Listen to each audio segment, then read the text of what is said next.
Bienvenue à toutes et à tous et surtout merci d'avoir choisi la télévision nationale pour vous informer.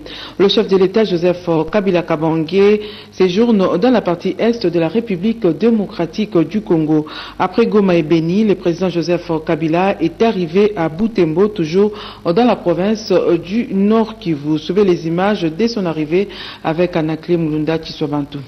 Beni, c'est le tour de Butembo dans les territoires de Lubero de recevoir le président de la République, Joseph Kabila. En présence du gouverneur Julien Paluku, il est accueilli à Furu, au niveau du quartier Kongo-Yassika. C'est là que tous les habitants de Butembo, appelés communément Bibolais ou Bibolaises, se sont donné rendez-vous.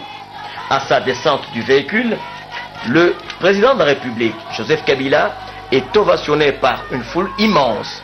On a remarqué entre autres le sénateur Venant Chipasa, des autorités militaires, des responsables politico-administratifs, des chefs de confessions religieuses et autres anonymes. Comme à Beni, à en croire le nombre de calicots, pancartes et effigies des partis politiques, l'on se rend vite compte que la contrée abrite des représentations des formations politiques installées dans la capitale Kinshasa. Et donc, un centre urbain fortement politisé. Démocratie oblige. C'est dans cette ambiance électrisée que le président Kabila saluait les uns et les autres avant de reprendre la route direction sa résidence de Moussenene. Signalons qu'avant de quitter la ville de Beni, le chef de l'État avait pris un bain de foule au départ de l'état-major du commandement Sokola 1. Un dimanche de sport, il s'est refait la santé en s'adonnant à une marche à pied sur une distance de 7 km. La population s'était amassée le long des artères empruntées par le président Kabila pour le saluer et l'admirer. Homme de dialogue, il s'adressait aux personnes qui souhaitaient échanger avec lui. C'est cette ouverture d'esprit qui fait de lui un président populaire et accessible. Le chef de l'État a conféré avec le chef des différentes confessions religieuses de Butembo. Suivez. Nous sommes très heureux d'avoir rencontré son Excellence, le président de la République, pour sa visite dans cette région et particulièrement dans notre diocèse du Nord Kivu, et sa présence à cette population qui est meurtrie. On ne peut pas prétendre qu'on aime sans devenir artisan de paix. Donc ça veut dire que pas simplement l'évêque, mais aussi ceux qui m'aident dans ce travail-là, tous les fidèles qui croient au message, à la bonne nouvelle de l'évangile, sont par nature appelés à diffuser, à être témoins de ce message de paix. Non, le dialogue, c'est comme terme, c'est un terme sacré. Donc là où les gens se rencontrent, ça permet d'exprimer ce qu'on a dans le cœur, ça permet de ce qu'on pense. Je crois que c'est ça le dialogue. Okay. Mais il est indispensable. Ouais. Mais le pardon? Absolument, parce que moi je l'ai fait, je viens de le réitérer par exemple au président, pour quelques... Je suppose parce que les catholiques dans ce diocèse sont quand même assez nombreux. Je pourrais que celui qui a offensé le président en 2009, en 2011, que ce soit un de mes fidèles, même quand il ne le serait pas. Je suis pasteur de ce diocèse de Butembo Beni. Comme pasteur, je dois demander pardon pour intercéder pour le mal qui se commet, qui se fait dans cette portion de la population ou des fidèles qui m'a été confiée par le Saint-Père. Après Goma, le président de la République, Joseph Kabila Kabange, a présidé également à Butembo la réunion du Conseil de sécurité. Ils ont abordé entre autres le sujet ayant trait à la sécurité de ces coins de la République. Le briefing au chef de l'État, au commandant suprême, a été basé sur les opérations. Et le commandant secteur qui a pris la parole lui a brossé le tableau des opérations depuis qu'il a commencé le 6 juin jusqu'à ce jour. Et il a donné le bilan de ces opérations. Il a souligné les difficultés auxquelles il est confronté.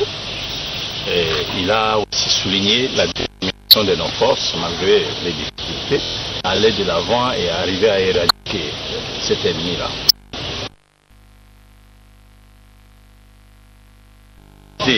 Les troupes et les commandants du travail qui a été abattu dans des conditions difficiles. Il a dit que malgré ces difficultés-là, nous sommes une armée.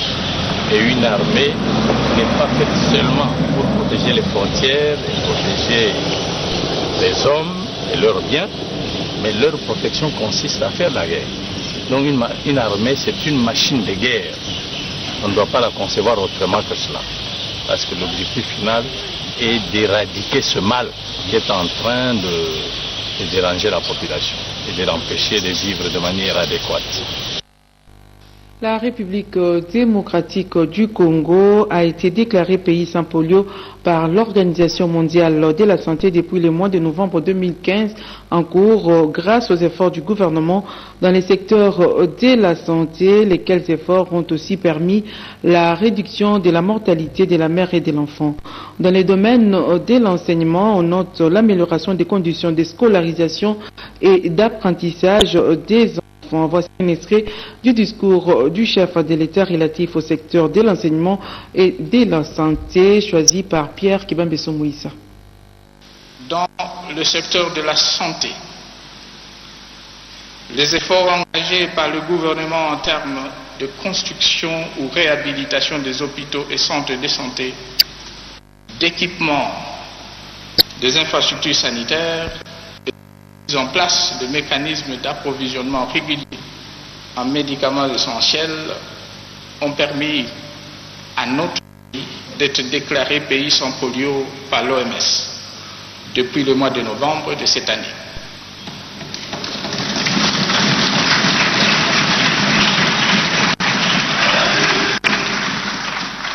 Ils ont aussi également permis l'accélération de la réduction de la mortalité de la mère et de l'enfant.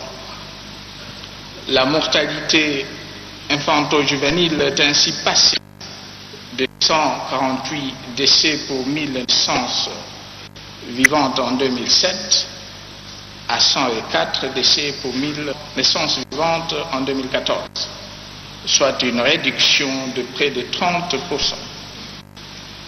Quant à la mortalité maternelle, son ratio est passé de 1200 décès pour 100 000 naissances en 2001 à 846 décès pour 100 000 naissances vivantes en 2014. Dans le domaine de l'enseignement, l'amélioration des conditions de scolarisation et d'apprentissage de nos enfants s'est poursuivie sans relâche.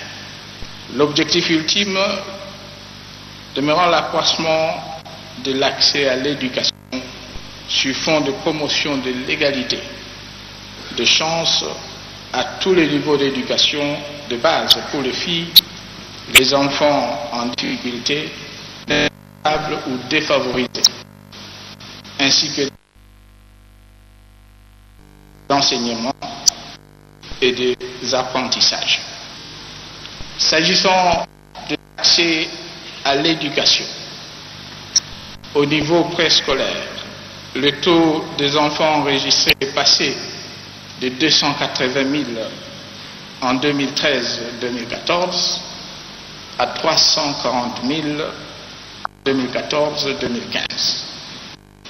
Quant à l'enseignement primaire, à la faveur de la gratuité, il compte aujourd'hui 15,5 millions d'élèves contre 13,6 millions en 2013-2014, tandis que 16,5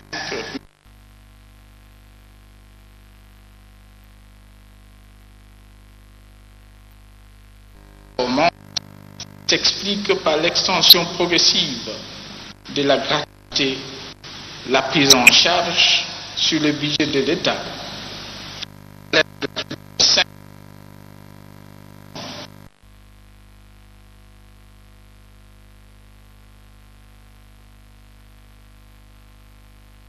y compris les écoles privées.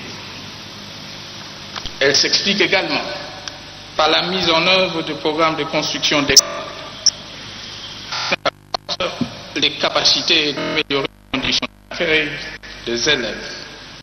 Au total, 747 écoles ont été construites en 2013-2015, dont 512 directement fonds propres. Tandis que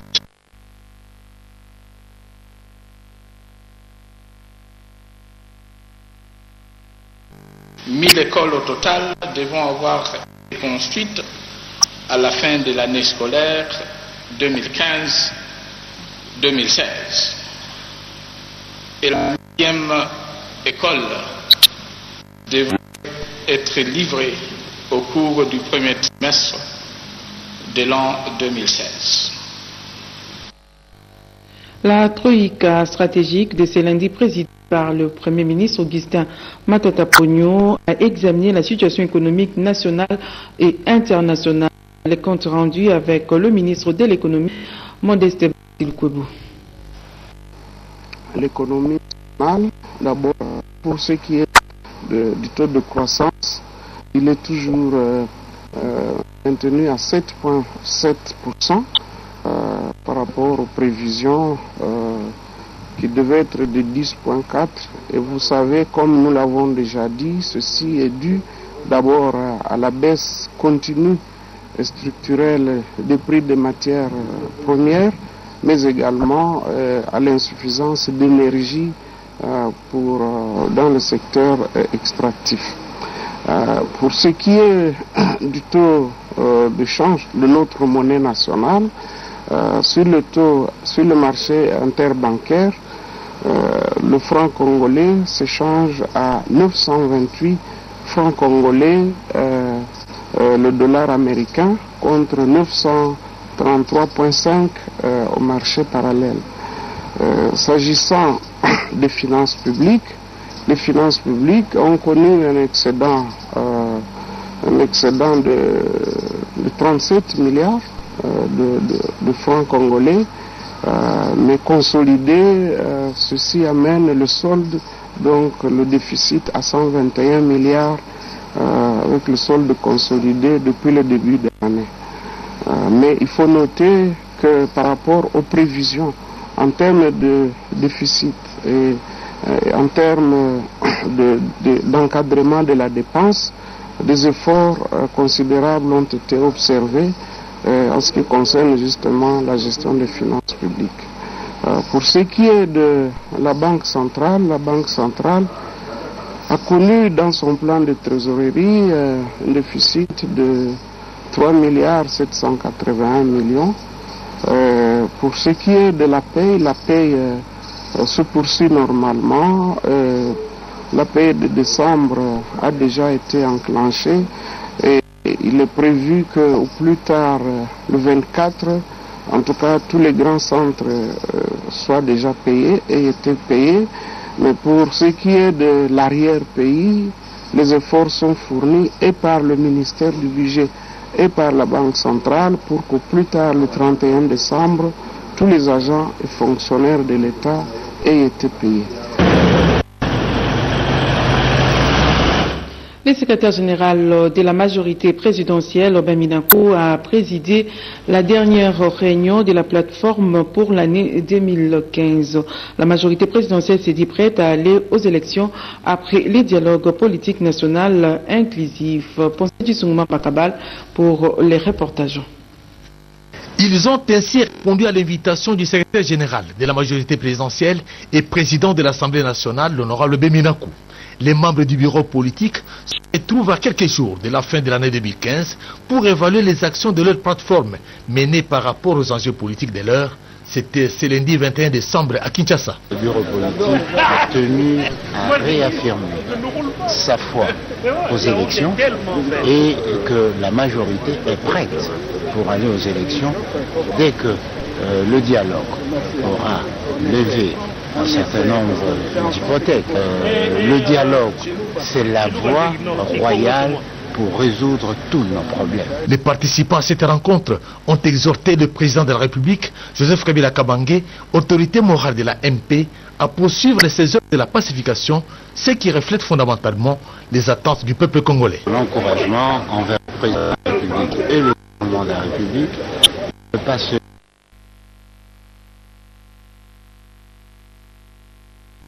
et de continuer à œuvrer pour l'amélioration de la situation sociale de la population congolaise, des fonds.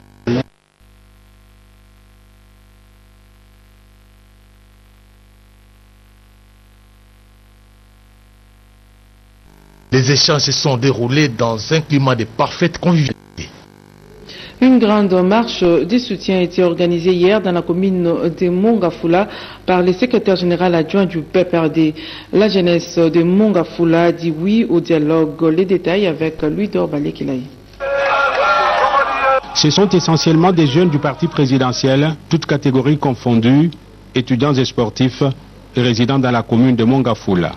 Avec en tête de cette marche de santé, le secrétaire général adjoint en charge des questions politiques et électorales, Emmanuel Chadari, pendant 4 heures, sur près de 15 km de la grande artère bypass à la hauteur de l'arrêt Bel Air jusqu'à la nationale numéro 1, au niveau du quartier Mitendi, à la périphérie de Kinshasa vers le Congo central. Le dialogue, c'est fondamental. C'est pour tous les Congolais la paix, l'harmonie. Afin que nous il faut le général camarade Sakani pour être prêt physique éventuellement. Dans la rue, pour faire quoi? Détruire la pour bloquer tout ce qui est légal.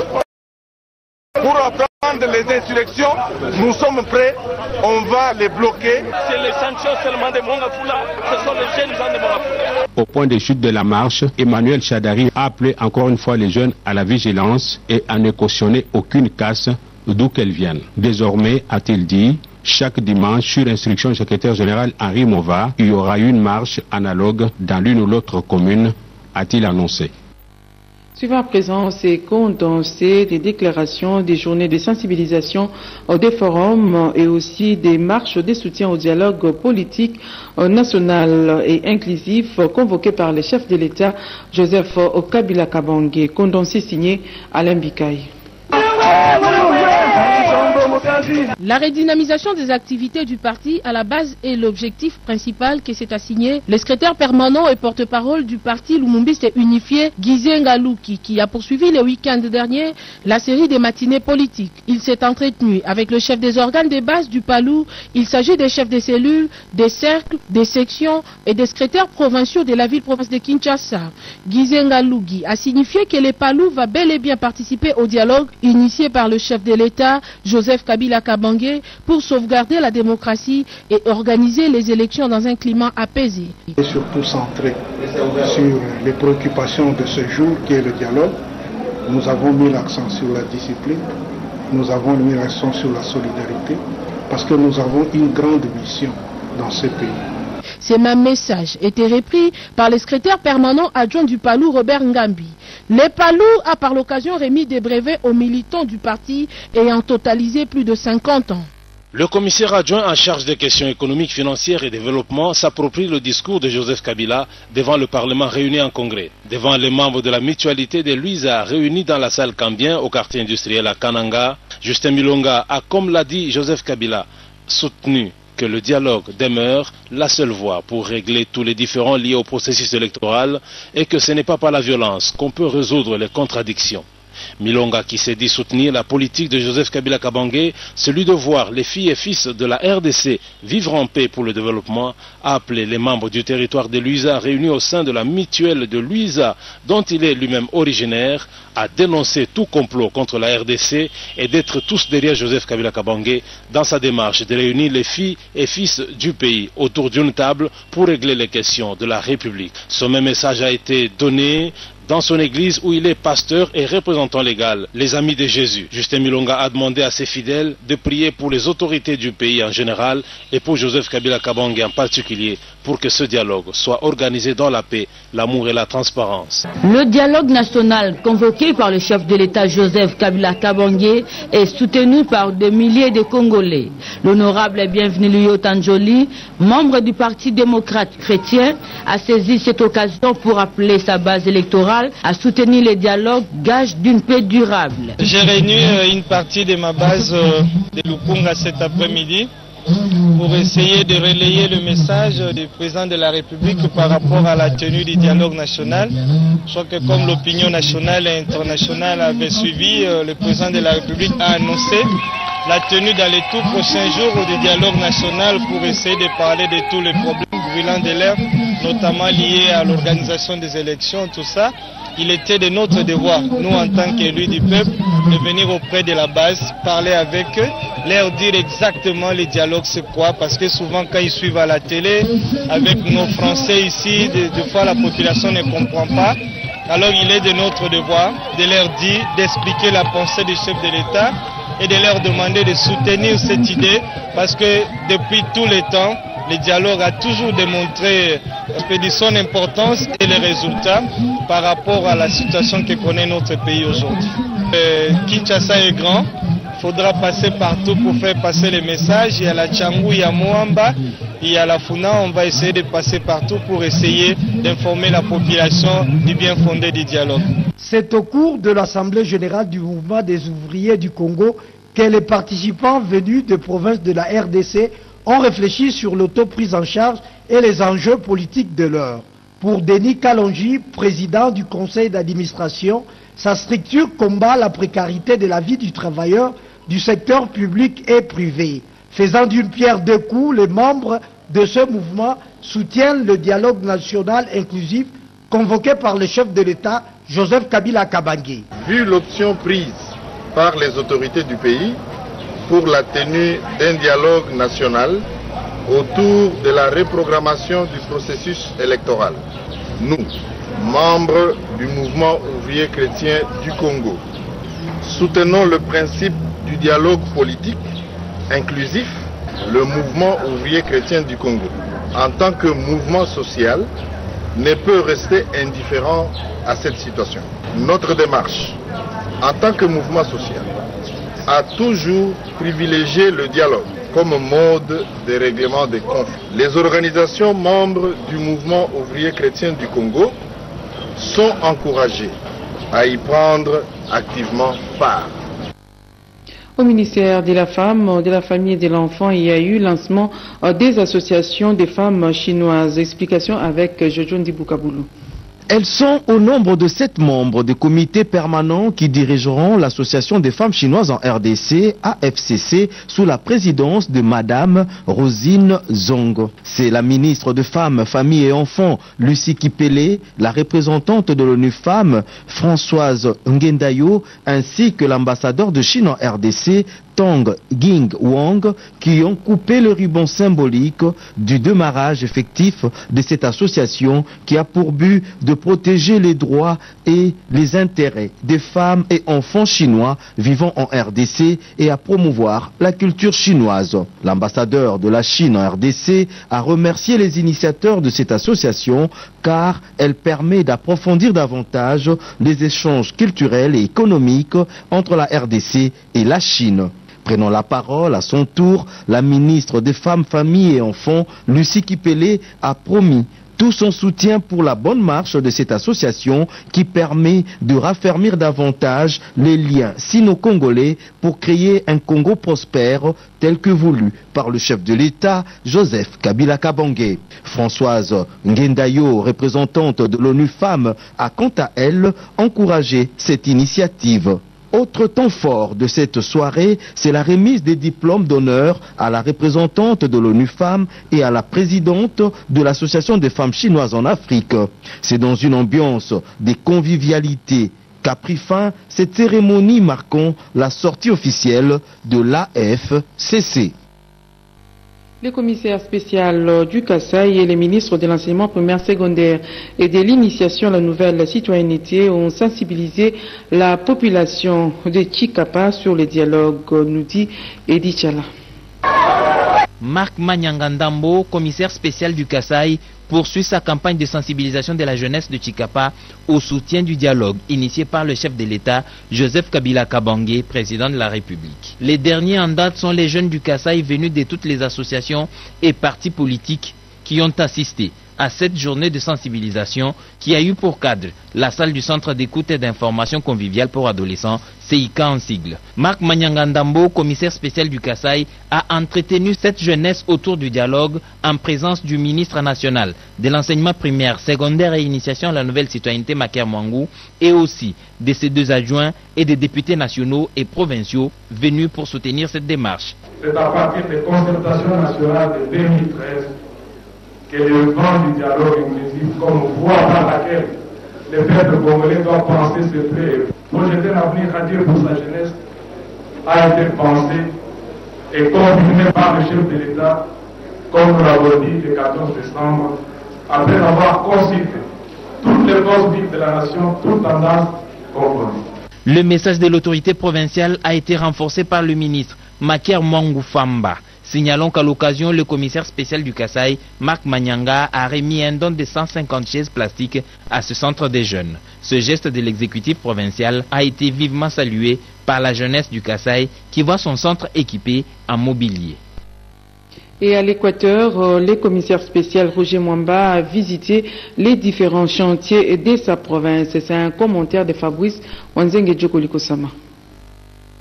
Bientôt des chambres froides, entrepôts de poissons et des pavillons de vente et stockage de poissons en Mbandaka 2 et Bassankoussou dans la nouvelle province de l'Équateur. Les travaux de construction de ces ouvrages sont très avancés, constat fait par le commissaire spécial de l'Équateur. M. Roger Mwamba s'est fait visiter ces chantiers par le directeur général de l'entreprise d'Itraco, l'honorable John Mopondi. Ce projet financé par le gouvernement central s'inscrit dans le cadre de la politique de la révolution de la modernité initiée par le chef de l'État Joseph Kabila Kabange.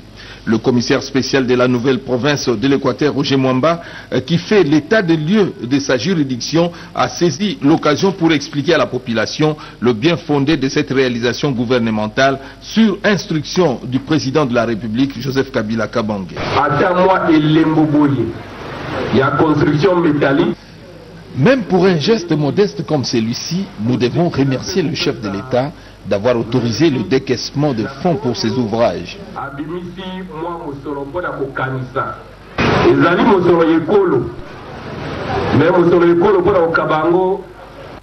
Il y a beaucoup de priorités au niveau national, mais le président de la République, Joseph Kabila Kabange, a pensé à la population de Mbandaka.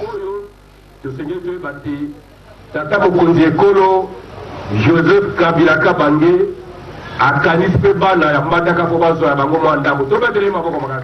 La ville de Mbandaka et la cité de Bassankoussou s'inscrivent donc davantage dans la vision de la révolution de la modernité.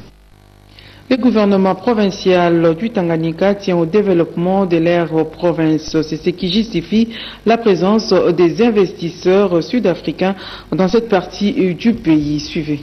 La délégation des investisseurs sud-africains et congolais est arrivée à Kalemi, chef-lieu de la province du Tanganyika, le samedi 19 décembre dernier. Il s'agit de l'entreprise Tanganyika Ressources et son partenaire, la Sekoko, une entreprise multiforme sud-africaine conduite par son patron, le Dr Tim. Faire l'état des lieux pour la modernisation des infrastructures nécessaires du Tanganyika, tel est l'objet de leur mission. Sur place, Ils ont visité leur première cible, l'aéroport de Kainda, ainsi que le port public de Kalemi, sous une visite guidée du commissaire spécial du Tanganyika, l'honorable Richard Ngoïki Tantala. Ce port est d'une importance capitale pour des relations économiques internationales utiles à la province, mais bouché par le sable pour ne laisser que 2 mètres de profondeur. De facto, les grands navires n'ont pas accès d'y accoster avec la charge. Parmi leurs cibles, les centrales hydroélectriques et celles de Piana Manono, Tanganyika. Exécuter ces travaux. We can produce a better port for Tanganyika. Et avec l'infrastructure qu'on trouve sur place, on peut être meilleur pour les gens de Congo ou d'autres pays. But basically, again, like the port, et c'est facile de mettre l'aéroport de Kalemi, l'aéroport de Tanganyika, les meilleurs aéroports dans la République démocratique du Congo. Il convient de rappeler qu'il n'y a qu'un mois depuis que les commissaires spéciaux du Tanganyika ont pris la commande, mais les projets du développement entrepris sont considérables. Voilà, ainsi s'achève cette édition d'information. Merci infiniment de nous avoir suivis. Retrouvez à minuit Guy Blaise Kitiki pour une nouvelle session d'information. Excellente suite d'informations à tous sur la radio-télévision nationale congolaise.